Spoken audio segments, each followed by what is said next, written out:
Hai guys, kembali lagi di Ruang Kosong. Kali ini kita akan melanjutkan cerita manhwa yang menceritakan tentang Chun Yo-won. Ia adalah anggota demonic cult yang selalu ditindas dan menjadi target pembunuhan. Kehidupan Yo-won berubah drastis setelah ia menerima mesin nano dari keturunannya di masa depan yang ditanamkan ke dalam tubuhnya. Mesin nano ini memberinya kemampuan penyembuhan diri dan memungkinkannya menguasai seni bela diri dengan cepat, membuka jalan baginya untuk merebut takhta demonic cult. Bagi kalian yang belum subscribe, silakan tekan tombol subscribe dan nyalakan lonceng notifikasinya agar kalian tidak ketinggalan konten-konten yang akan kami unggah. Tanpa berlama-lama lagi, mari kita lanjut ke alur ceritanya. Di ruang kesehatan lantai 2 gedung utama akademi, Baek Jongmyong, tabib akademi, sedang bersantai ketika seorang petugas datang melapor. "Tabib Baek, ada pasien," lapornya. "Pasien?" tanya tabib Baek langsung bersemangat. Dia buru-buru membukakan pintu. "Pasien!" teriaknya dengan gembira. Tak bisa dipercaya, itu benar pasien. Hahaha, aku dapat pasien di hari pertama tugas. Akademi memang terbaik. Para petugas memandangnya dengan aneh. Dia murid Baek Jongwoo. Pantas saja dia tergila-gila ilmu tabib, kata salah satu petugas. Aku tak boleh begini, jelas tabib Baek merasa bersalah tapi ekspresinya tak berubah. "Silakan masuk," ajaknya. Tabib Baek terkejut melihat kondisi Deon. "Ujiannya seberat apa sampai dia jadi begini?" lanjutnya. "Dia tertusuk pisau di perut?" "Tidak, dia luka dalam," balas petugas. "Ini karena luka dalam?" Tabib Baek terkejut. "Karena dia tidak punya tenaga dalam. Jadi penjaga kiri meminta Anda untuk merawat dia," timpal petugas. "Aku sudah melihat berbagai kasus selama 10 tahun menjadi murid guru. Tapi ini pertama kalinya aku melihat darah sebanyak ini dari luka dalam," gumam tabib Baek heran. "Karena sudah kami bawa, kami pamit dulu ya," kata para petugas. Salah satu petugas menyadari sesuatu. "Kau kenapa? Kita ini sibuk," tanya temannya. Tidak," balas petugas itu. "Kenapa dia terlihat lebih baik sekarang? Apa aku berkhayal?" gumamnya. Tabib Baek mulai memeriksa kondisi Deon. Dia berdeham. Deon terbangun dari pingsannya. "Sial, aku tak berpikir akan dibawa ke sini dan nyaris menyembuhkan semua luka. Walau masih sakit, aku harus bertahan sampai dia selesai meraba denyut nadiku," pikirnya. "Denyutnya tidak teratur, ini pasti karena luka dalamnya parah. Tapi aneh juga ya. Lidah digigit pun tidak akan sebanyak ini," pikir tabib Baek. "Aku tusuk jarum dulu dan lihat perkembangannya." Tiba-tiba seseorang meruntuhkan tembok. Tabib Baek sangat terkejut. "Aduh, aku kaget. Penjaga kanan?" tanyanya terkejut. Kenapa kamu ada di sini?" tanya penjaga kanan tanpa rasa bersalah. "Wah, bocah yang selalu nempel dengan guru sekarang sudah jadi tabib utama akademi? Kamu sudah sukses," ejeknya dengan santai. "Dia masih saja menyebalkan," gumam tabib Baek kesal. "Ada apa Anda ke sini?" tanya tabib Baek. "Anda tidak mungkin terluka dengan kemampuan Anda." Kamu tidak suka aku ke sini ya?" tanya penjaga kanan dengan senyuman seram.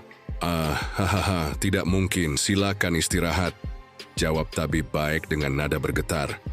"Aku benar-benar tak bisa memahaminya."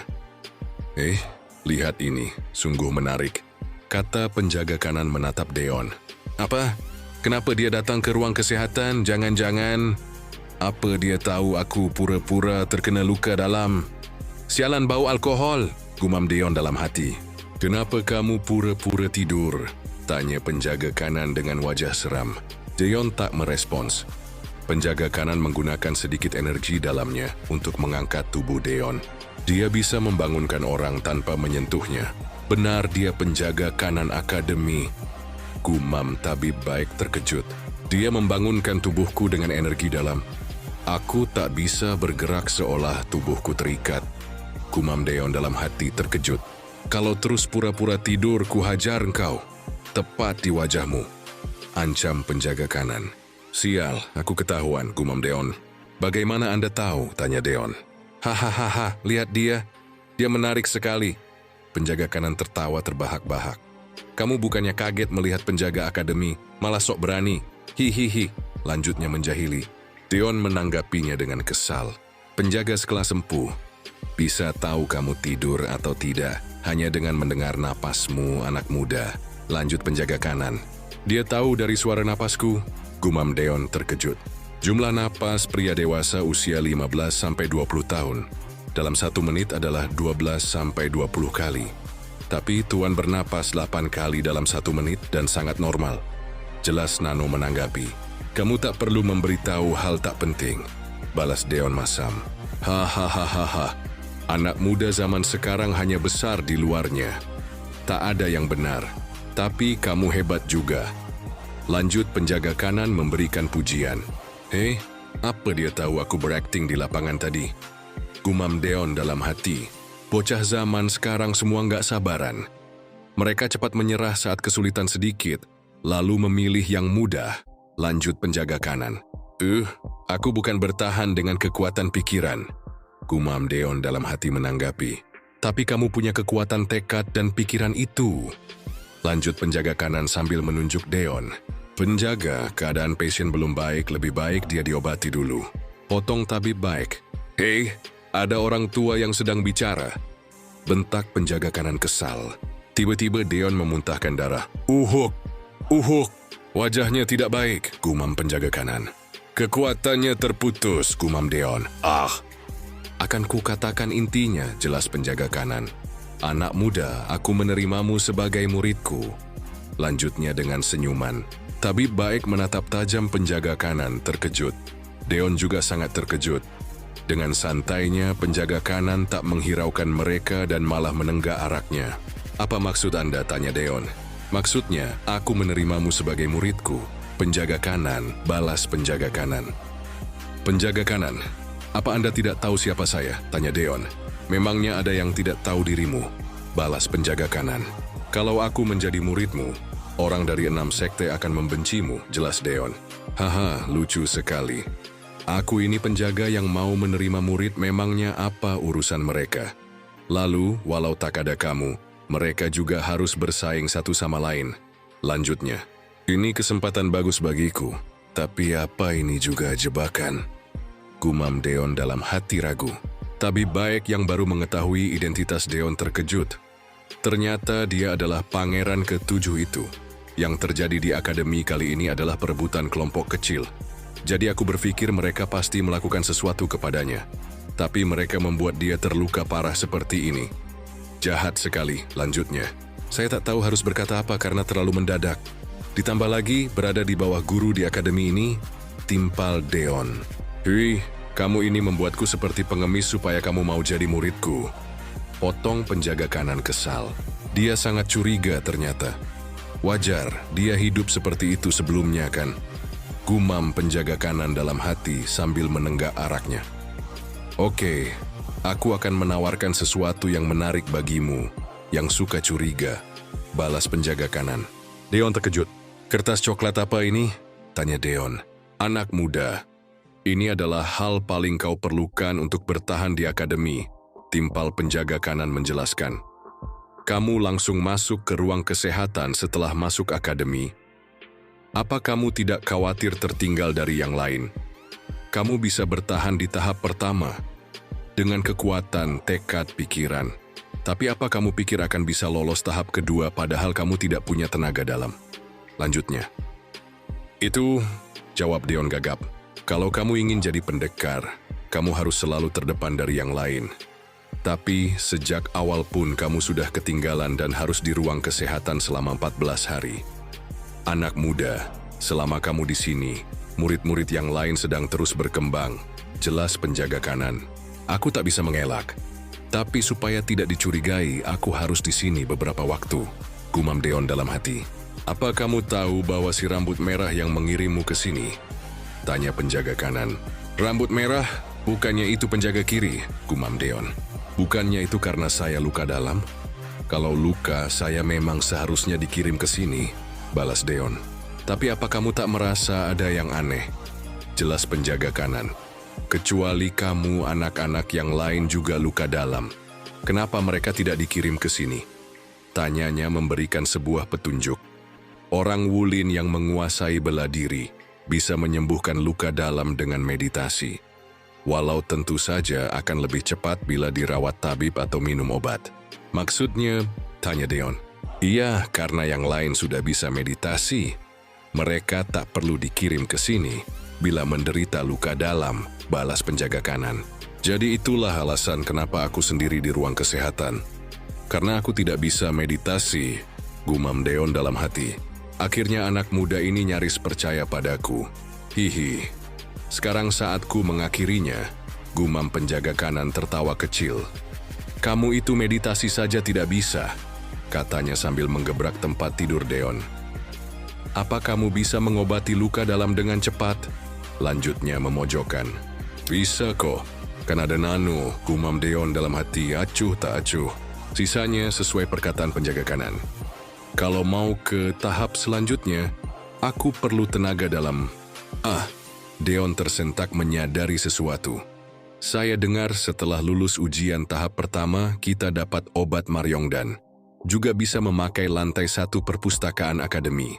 Penjaga terdiam sejenak, lalu tertawa terbahak-bahak. Hahaha, si rambut merah melewatkan hal yang penting. Ada yang terlewat? Tanya Deon tersentak. Kamu tidak bisa sembarangan masuk ke perpustakaan akademi. Kamu hanya bisa masuk sekali setelah lolos setiap ujian. Apa kamu pikir kamu akan bisa membaca kitab sepenting itu dengan bebas? Tempat itu dijaga sangat ketat untuk orang di bawah pemimpin kultus, timpal penjaga kanan. Dan kamu hanya punya waktu 2 jam di lantai 1. Lanjutnya menjelaskan. Ada batasan waktunya juga. Kesulitannya tak habis-habis, timpal Deon menghela napas. Semakin kamu naik ke atas, waktunya semakin panjang. Timpal penjaga kanan. Lalu kamu tidak diperbolehkan menyalin isinya di dalam sana. Kamu harus menghafalnya sebelum keluar. Bisa menghafal 2 buku saja sudah bagus. Deon tersentak menyadari sesuatu. Ini sepertinya syarat yang bisa menguntungkan diriku. Dengan kemampuan pemindaian Nano, dalam 2 jam, aku bisa memindai sampai 100 kitab. Lanjutnya bersemangat. Untuk anak muda yang bahkan tak punya tenaga dalam dan tak tahu apa-apa. Bertahan di akademi selama 4 tahun hanya dengan kekuatan tekad, pasti akan ada banyak batasannya. Lanjut penjaga kanan sambil tersenyum. Apa permulaanku sudah berbeda dengan yang lain? Benar juga, mereka sudah belajar bela diri sektenya sebelum masuk ke akademi. Aku tidak bisa bela diri sekte dan tidak punya tenaga dalam. Untuk bisa bertahan dari ancaman orang-orang 6 sekte, apa aku harus menjadi murid penjaga kanan? Gumam Deon dalam hati. Kertas yang di sisi kepala saya, apakah ini panduan tenaga dalam? Tanya Deon. Ternyata kamu cepat tanggap juga. Iya, itu adalah panduan energi dalam dari penjaga akademi ini. Balas penjaga kanan menyeringai. Kalau kau mau jadi muridku, aku akan segera mengajarkanmu tenaga dalam. Aku tak tahu apa dia benar-benar menginginkanku jadi muridnya. Tapi sekarang, aku harus membuat setidaknya 1 orang berada di pihakku. Gumam Deon dalam hati memutuskan. Dan ini juga adalah kesempatan untuk belajar energi dalam yang tak bisa kupelajari karena janji dengan 6 sekte. Penjaga kanan tersenyum merespons. Dengan penuh tekad, Deon bangun dari tempat tidurnya. Saya Deon menerima penjaga kanan sebagai guru saya. Terimalah penghormatan dari murid Anda, teriak Deon bersujud hormat. Penjaga kanan tersenyum lebar menanggapi. Saya akan kembali memberi penghormatan.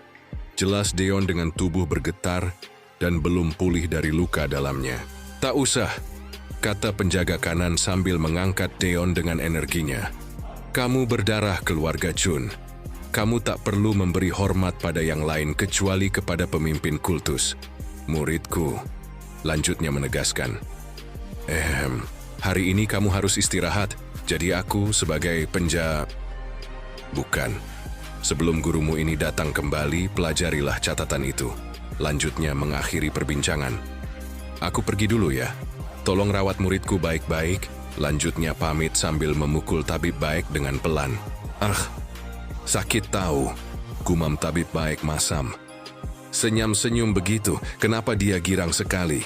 Gumamnya menanggapi ekspresi penjaga kanan. Bau mulutnya tidak main-main. Apa kamu baik-baik saja? Tanya tabib baik. Iya, tapi saya pusing, seperti ada topan yang baru lewat, balas Deon. Sepertinya beliau sangat menyukaimu. Selamat karena sudah menjadi murid si tukang mabuk. Ah bukan, penjaga kanan, balas tabib baik. Terima kasih, balas Deon. Huft, wajahmu pucat karena luka dalam dan sulit menggerakkan badan. Tapi kamu sampai melakukan penghormatan. Aku akan menyiapkan jarum dan moksibusi. Tahan ya walau sakit sekali, lanjutnya. Baik, balas Deon. Nano lalu penjaga kanan. Aku jadi punya kesempatan yang bagus sekali. Ibu, penjaga Jang, di akademi yang dipenuhi musuh ini, aku akhirnya punya orang pertama di pihakku. Gumamnya dalam hati. Latar berganti. Lapangan Akademi Dunia Iblis nampak para peserta sedang bermeditasi menyembuhkan luka dalam mereka. Pemimpin akademi, saya membawa hasil ujian tahap pertama. Lapor seseorang tiba-tiba muncul di hadapan penjaga kiri. Termasuk siswa nomor 7 yang dibawa ke ruang kesehatan. Ada 415 orang yang lolos. Lanjutnya, orang ini adalah senior tertua Akademi Iblis Guru Bela Diri Ho Jin Chang. Untuk kedepannya kita panggil Guru Ho. Dibandingkan dengan hasil tes 10 tahun lalu, berkurang 200 orang. Memang benar, permainan pipa Hang Soyu terlalu berlebihan, timpal penjaga kiri. Yang gagal pasti tak bisa menerimanya. Tidak, aku tidak pingsan. Hanya busa keluar dari mulutku. Kenapa aku harus keluar? Ini tidak adil. Teriak para peserta protes. Jadi kamu tidak terima hasilnya. Balas guru akademi dengan tatapan tajam. Jika kamu adalah aku, apa kamu akan bisa bekerja di bidang jasa dan pertanian seumur hidup? Bagaimana bisa aku hidup tidak dianggap sebagai orang wulin? Balas salah satu peserta tak terima. Sepertinya kamu tidak setuju dengan hasilnya, balas guru akademi menanggapi. Iya, balas peserta itu dengan sinis. Kalau begitu tak ada pilihan lain, balas guru akademi memutuskan. Bekuk orang yang melawan dan bawa keluar akademi. Perintahnya, laksanakan, seru para bawahan. Teriak para peserta yang dilumpuhkan. Cik, semua guru bela diri punya kemampuan yang tinggi. Bukan lawan untuk orang-orang yang tereliminasi.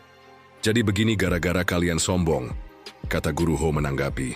Pasti mereka merasa sudah diperlakukan tidak adil. Karena pangeran ketujuh, kesulitan ujian tahap pertama jadi lebih tinggi, tambah penjaga kiri. Tapi, keberuntungan juga adalah kemampuan. Itu adalah nasib mereka. Di antara orang yang lolos tahap pertama, banyak juga yang berguna, tambah guru akademi. Apa Guru Ho juga berpikir begitu? Tanya penjaga kiri. Walau kebanyakan luka dalam dan sedang bermeditasi, keturunan 6 sekte, dan orang dari sekte kelas atas, dari mereka ada 8 orang yang bertahan dengan mudah, balas Guru Ho. Ya, walaupun para calon pemimpin sudah melewati tingkatan siswa, timpal penjaga kiri. Melihat bagaimana setengah dari mereka bisa bertahan dari kekuatan suara Hang Soyu, berarti mereka sudah memiliki tenaga dalam senilai 60 tahun. Mereka sudah di level yang melebihi empu kelas pertama.